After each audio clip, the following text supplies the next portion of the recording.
Welcome to the Sara Finkelstein Show, where the next 10 minutes can change your life. Also on Spotify, SoundCloud, and iHeartRadio. Here's Sara. I recently came across this article, which I wanted to share with you. If you could see it here, it's titled, Almost Half of Those Who Retire at 65 Could Run Out of Money. And this was on Market Watch. So I have some statistics I want to share with you. About 45% of American households will run out of money in retirement. And this is even worse for women.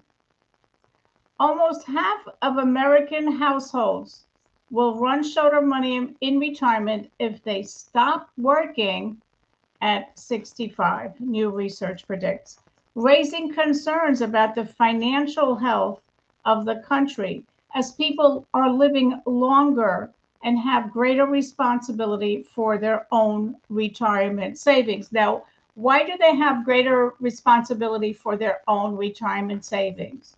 Because most people do not have access anymore to defined benefit plans. What has replaced that? Defined contribution plans such as 401ks. And did you know that not everybody has access to a retirement plan through their job, through a 401k? Participating in an employer-sponsored defined contribution plan significantly lowers the risk of retirement shortfalls. Many people have not even figured out how much money they will need in retirement to have a comfortable retirement. And most Americans, a great majority, have not even put together a plan for long-term care, because we know that 70% of people over the age of 65 will need long-term care at some point. So don't assume that everyone has access to a retirement plan at their job. As a matter of fact, about 69 million workers, or 56% of the nation's workforce, lacks access to a retirement plan through their employer. Now, of course, those who do have access may not be contributing towards their plan, or maybe they're not maximizing the amount that they can set aside for retirement. 2/3 of Americans fear of running out of money more than what? Death. Can you imagine? They're more afraid of running out of money than of dying. Another statistic is 58% worry about losing their independence, and 52% are afraid of becoming a burden to their family. And that's where long-term care comes in. Having a plan in place to protect not only your retirement monies, but also your dignity and your family, because we know that caregivers endure tremendous stress caring for a loved one, which could go on for years.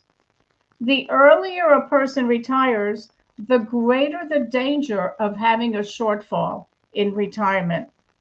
The article states that nearly 54% of U.S. households could experience a retirement shortfall if they retire at 62, which is the youngest age that you can tap into your Social Security retirement benefits, compared with 45% of those who retire at 65. Now, let's not forget that some people may have already cashed in their 401k plans because they might have gone through a financial hardship, or maybe they lost their job, or maybe a relative had a medical occurrence and they needed more money to deal with it. And of course, the list of reasons why people might tap into their retirement plans before retirement, many reasons. Also, credit card debt. Some people have tremendous high interest credit card debt, and they decide to tap into their retirement accounts to pay off those high credit card debts. So it all goes back to planning. Benjamin Franklin said, and you've heard me say this many times, people don't plan to fail, they just fail to plan. So sit down and figure out how much money you will need in retirement, which most Americans have no idea.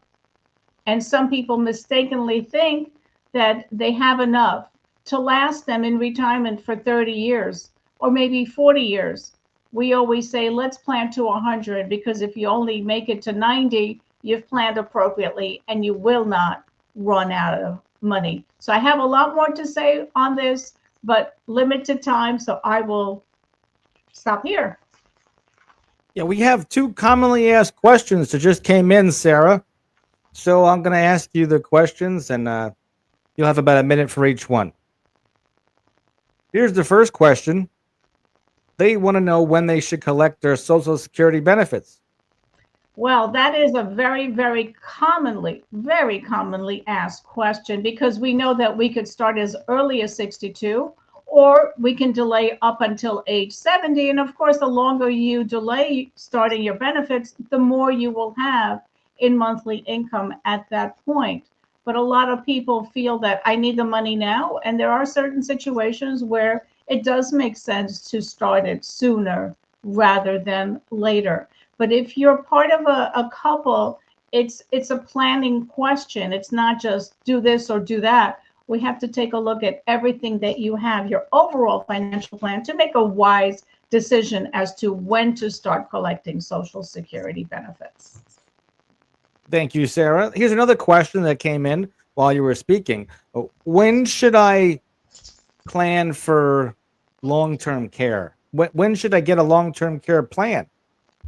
Well, most importantly is to get a plan in place to protect your nest egg and protect your dignity and avoid becoming a burden to your children. Of course, the younger you are, the lower the premiums, but I would say anytime after, say, age 50, the younger we are, the lower the premiums, and the more the chances are that you're healthier, and healthy is a better premium. Some people may not even qualify depending upon their health status. But the sooner the better, and the sooner it'll be cheaper and more affordable. And we're going to follow up with two testimonials from real people that just came into you. I think you'll love to hear these again. And for the first timers that haven't heard this, these are real people with real first and last names that are in the South Florida area. They could be anywhere actually across North America. The first person is Bruce Lassner. And he says, I quote, "My wife and I had an insurance and investment review with Sara Finkelstein today. And Sarah's knowledge of investments, Medicare, and long-term care is exceptional. And she did her homework in reviewing our policies before the meeting and was very patient and thorough in answering our questions and concerns. One of the things I liked best about Sara was she had the desire to find the best options for us without trying to sell us on a commissional product, like so many other agents do. She truly acts in the capacity of a fiduciary and seeking the best options for her contacts rather than the best commissions for herself. I would not hesitate to recommend her to anyone who wants to take advantage of her knowledge and expertise." Thank you, Bruce, for saying those kind words. Here's one more that came in to you, Sarah, from a Susan Twombly. And she says, I quote, "I met Sara at a Christmas," this is apropos time of year to say this, "and at a networking event where everyone brought a simple gift and picked a random from the attendees. I was fortunate to select Sara's. Along with it came her book, Wisdom for Women. The book made a lot of sense as I, at age 57, felt exposed in the stock market and concerned about conserving for retirement. And then when the time comes, I can't wait to work with her Medicare options." I'd love to tell you all of her testimonial. It's like several paragraphs, but she said a lot of amazing things about Sara Finkelstein. Any last words before we conclude this podcast of yours? Well, we're coming up to the end of the year, so it's a good time to start planning for 2025 and create your financial plan and tweak it and revisit it. Knowledge is power, but only when you implement what you've learned to your own benefit. Tune in next time for even more powerful tips on the Sara Finkelstein Show.